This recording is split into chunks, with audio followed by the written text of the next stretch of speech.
Good afternoon. It's Friday, May 25th. It's a rainy afternoon here in the county.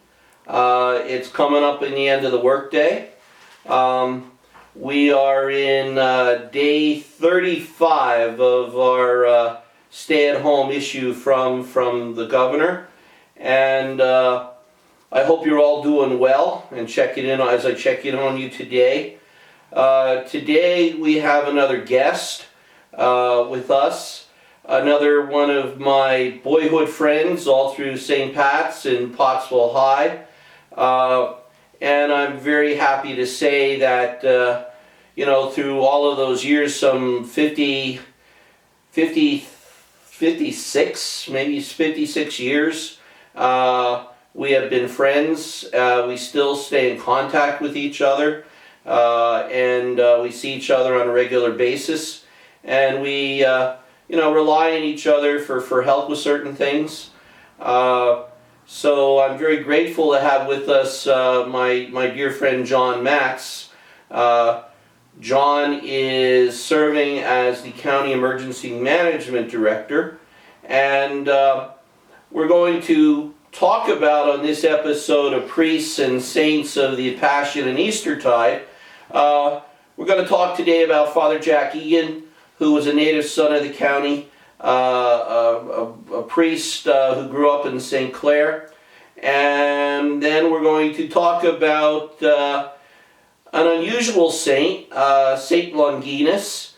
Saint Longinus was the centurion at the foot of the cross, and was actually the centurion that stabbed the side of Jesus. And we're going to talk or explain a little bit about why he said truly this was the Son of God.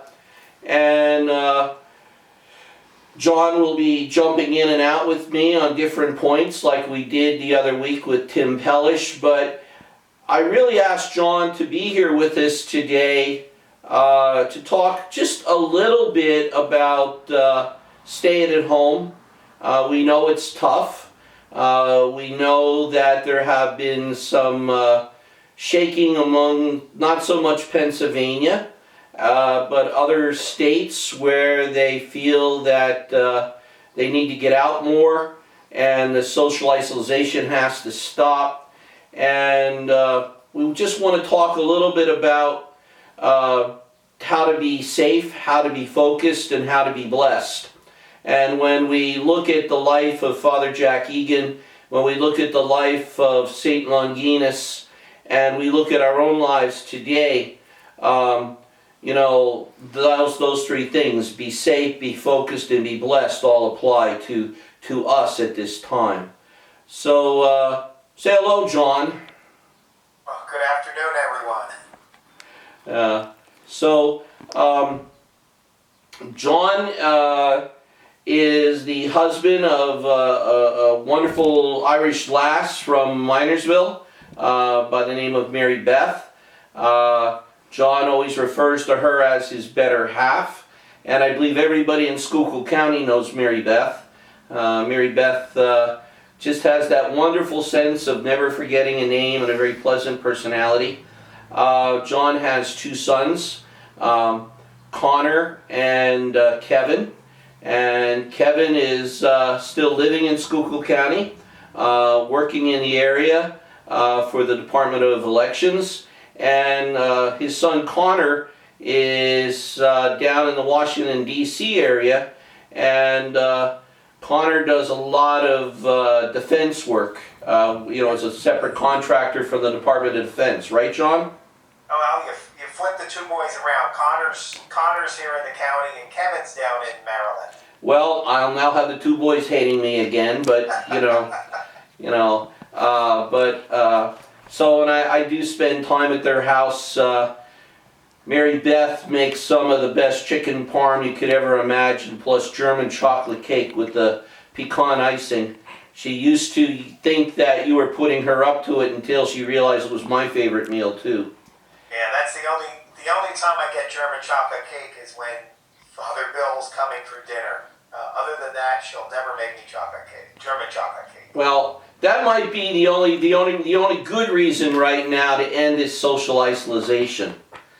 because a good piece of Mary Beth's German chocolate cake and a nice glass of cold milk would taste really good. So, let's start with Father Jack Egan. Father Jack Egan was one of 10 brothers and sisters. Grew up here in St. Clair.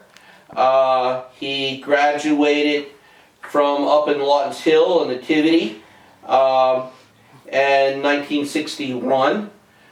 He was ordained by Bishop McShay back in 1971.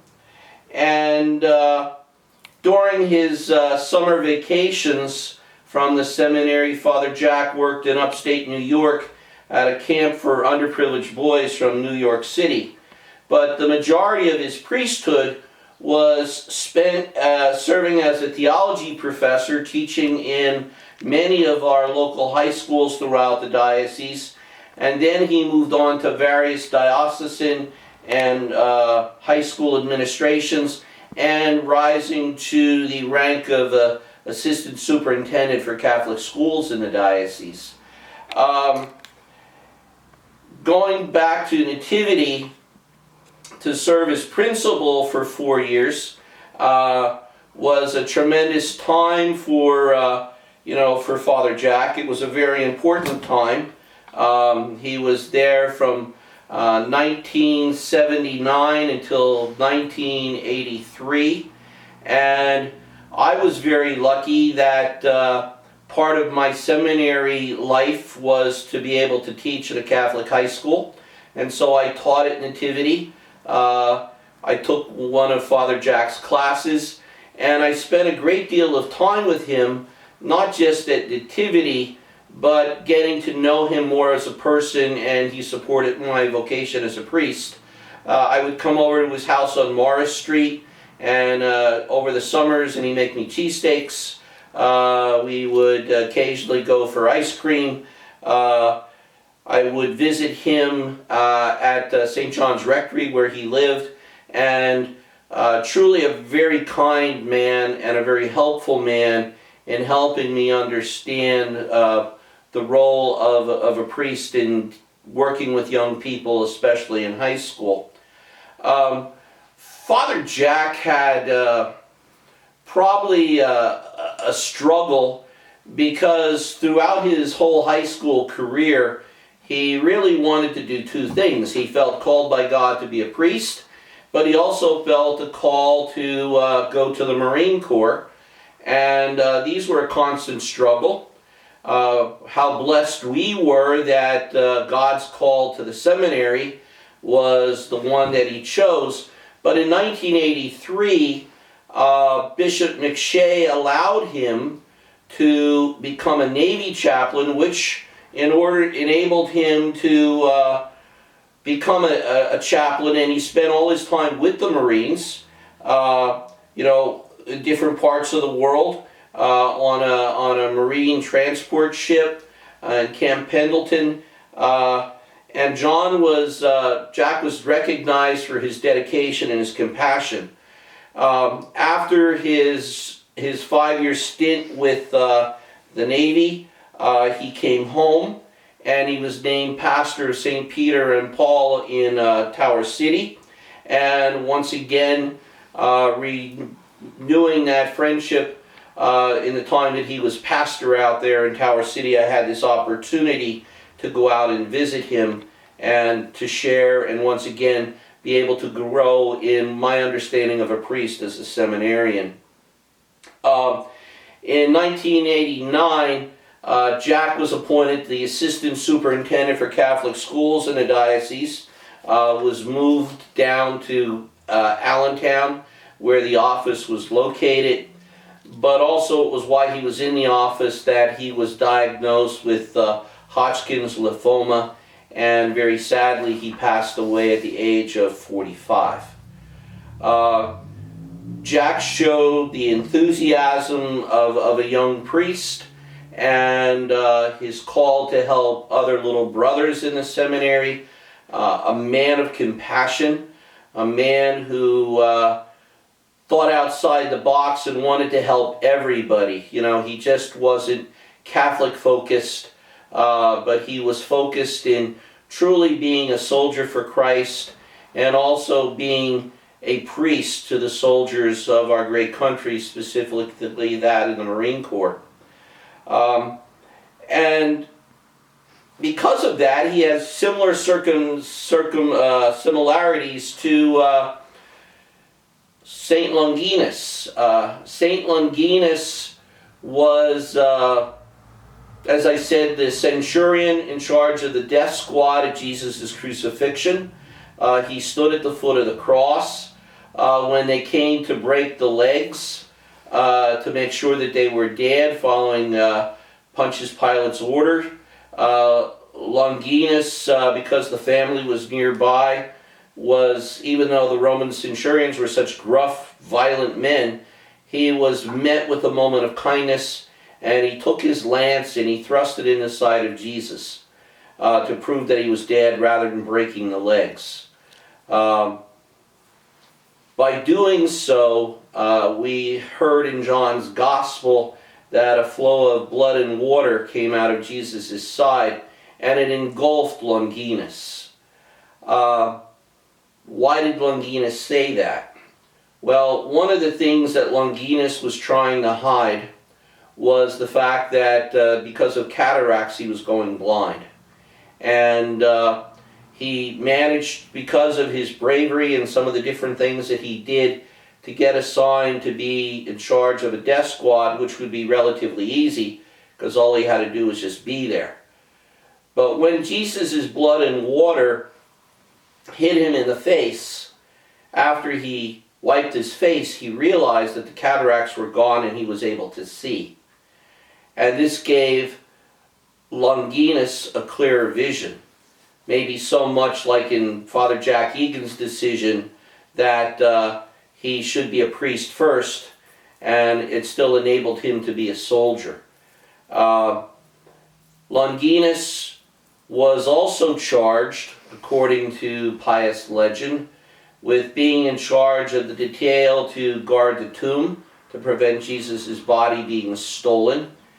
And Longinus and his little group, his cohort, they were the ones to the witness, or at least experienced, the resurrection of the radiant Jesus, which further then helped Longinus in his conversion to realize the power of God in his life.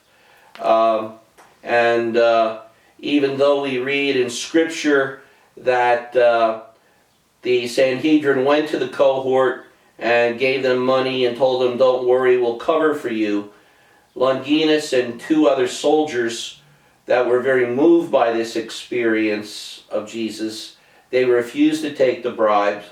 For fear of their lives, they went to the apostles. They went and asked the apostles to baptize them so they could become fuller members in the faith as followers of Jesus. And then they left to go back to their own homeland of Cappadocia, where they began to preach the gospel. This became a disturbance for both Jew and Roman, and so they were sought out, where all three of them were martyred for their faith. So there's a similarity, as I said, between Father Jack Egan and Longinus. The similarity being his bravery, dedication, a commitment to faith, and a conversion of one's heart to do what's right. So I asked John if he could be with us here today, because during this time of our self-isolation, in this time of the stay-at-home, we know that the weather's starting to get nice. It's hard to be away from family and friends. I talked to a friend last night who is a grandfather, and he's only seen his newborn granddaughter on few occasions because his daughter is just so squeamish about all this that he's not even allowed to come and visit. And but still, a lot of people are saying, why can't we just go out? And I must say, this past week, as I was talking to John, the coronavirus became really real for me. It took on a name and a face. One of our priests recently lost his mother to the coronavirus. His father is sick with it, and so is his sister. And that's a big, big blow for a priest to bear. To not be able to be at home, to not minister to one's parents, but to lose your mom and to, have worry about your dad and your sister. We're told that dad and sister are doing well. And also because I have been blessed that I've spent most of my ministry as a priest here in Schuylkill County in a number of different assignments. But now I'm starting to hear of former parishioners who have asked for help because some of their loved ones have coronavirus.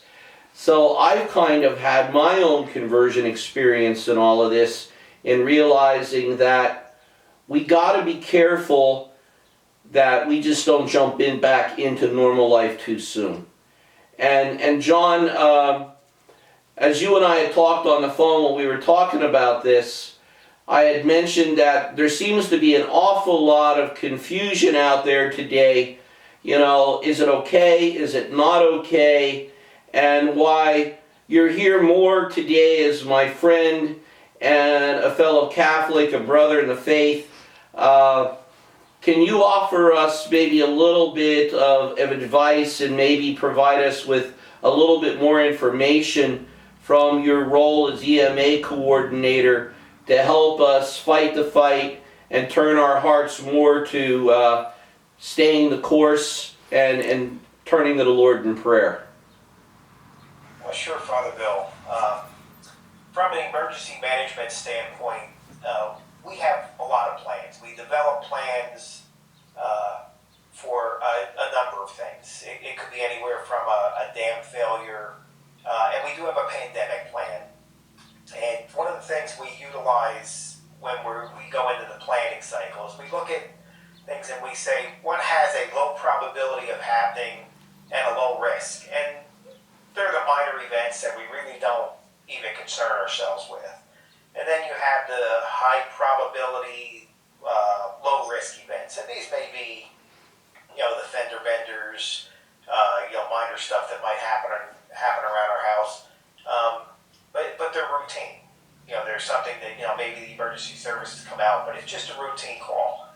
We have those high probability, high risk. And, we know what they are. They're the tropical storms, the hurricanes, depending where you are in the country, they may be the tornadoes.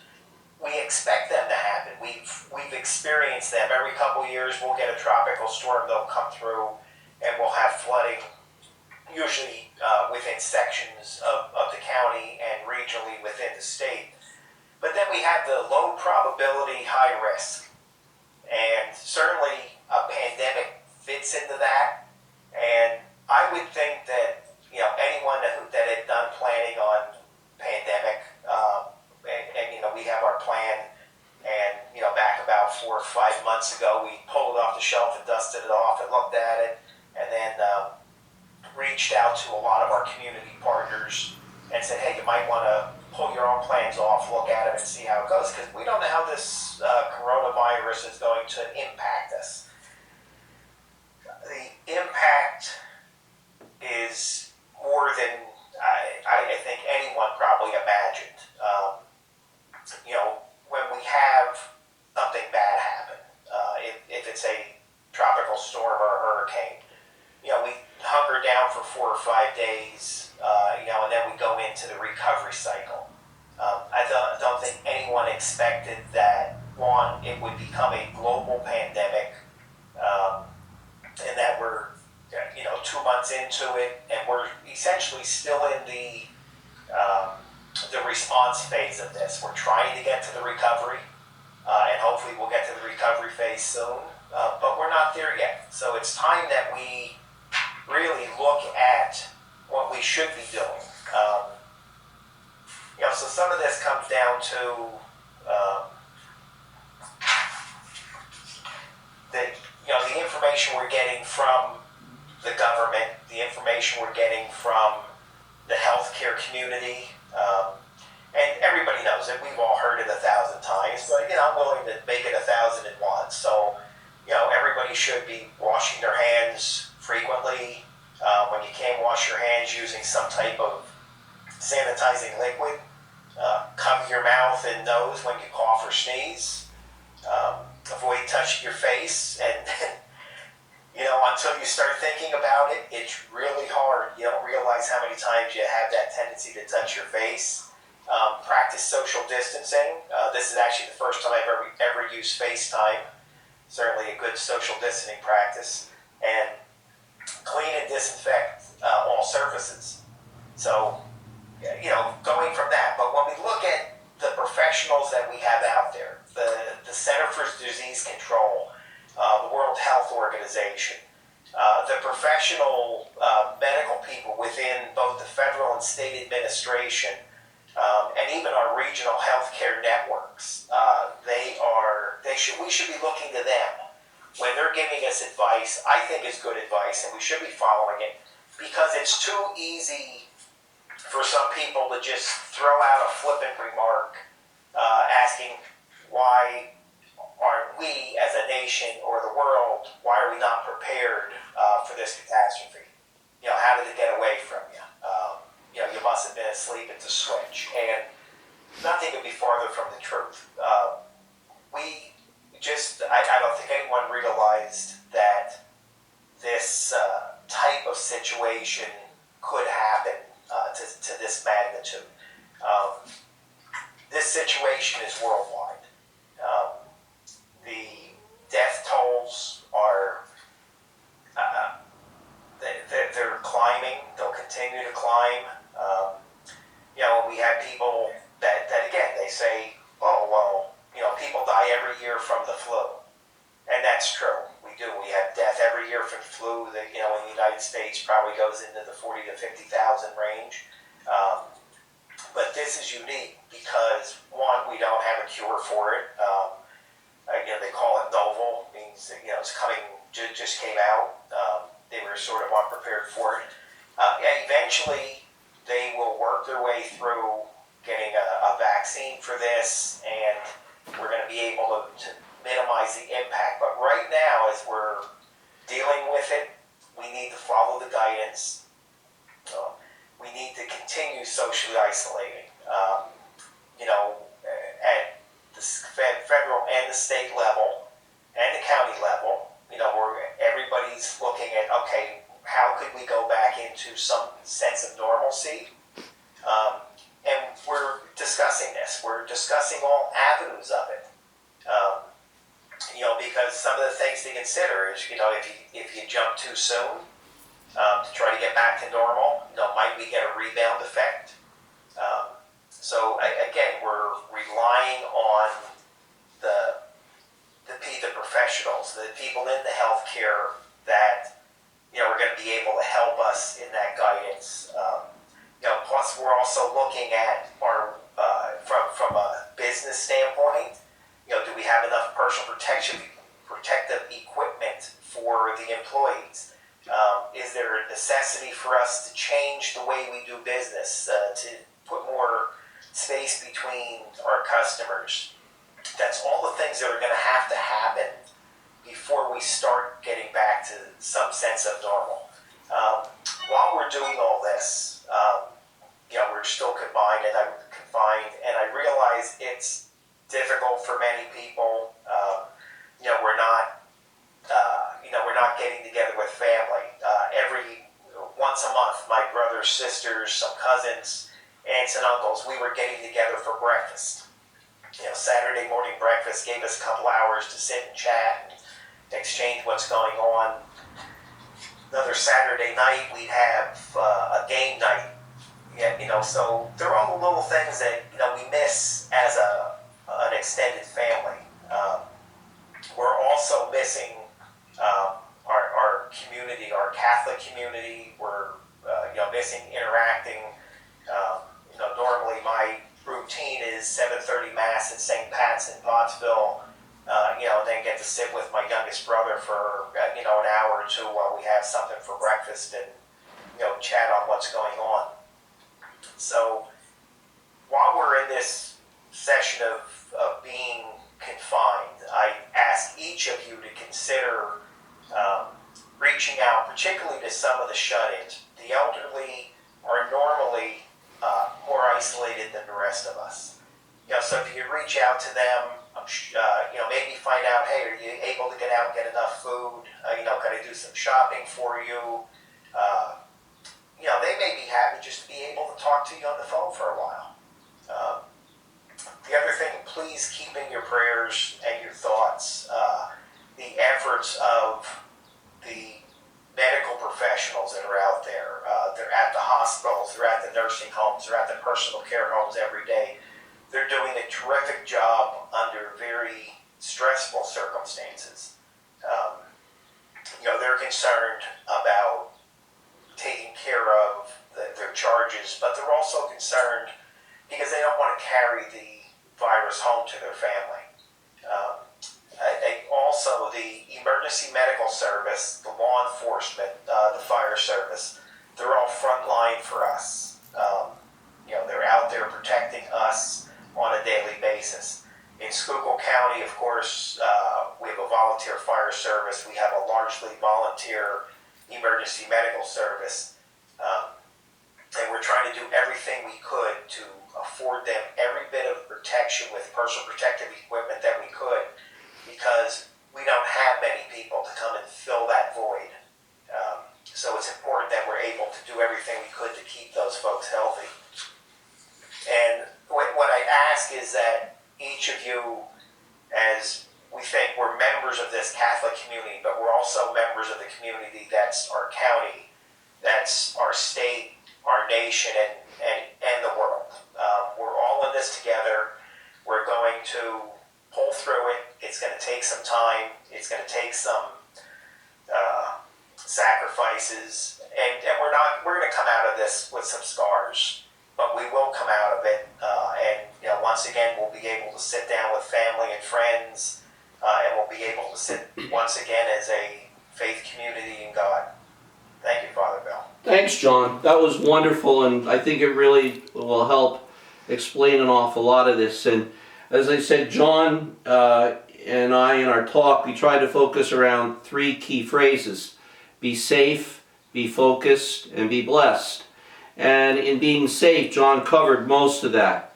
We know we need to take these safety precautions so that we don't pick it up, we don't bring it home, and we don't need to reiterate that. We need to be focused. We need to be paying attention to the news, and just not, news we hear what we want to hear, but where we get both sides of the picture so that we can make a right judgment. Certainly, the information that's coming out from Schuylkill County EMA, from our Pennsylvania Department of Health, from Governor Wolf, are things that we really need to take serious. The United Kingdom, Great Britain, is fearful right now, according to the local news today, that there's going to be a second outbreak of the coronavirus. And last night on our local news, we heard the possibility, the potential, that when it starts to get cold and the flu season starts, there could be an outbreak of coronavirus again, unless we stay on top of this now so that we can begin to find a vaccine. And then lastly, to be blessed. I am very blessed to have John Matz as a friend, not just because he's the coordinator of emergency management, but the fact that we've been together since first grade at St. Pat's, all through high school, and all through our adult lives. And we rely on each other. We've been there with each other when our parents passed. And this is what it really means to be blessed by friends, the friends that God gives us. And so we turn to everybody, especially our Catholic community, and we keep them in our prayers. So thank you for joining us for this, our third segment of Priests and Saints of the Passion and Eastertide. And John Boyd, once again, thank you for your words of wisdom. Oh, you're welcome, Billy Bob. All right. Talk to you soon, John. Thanks.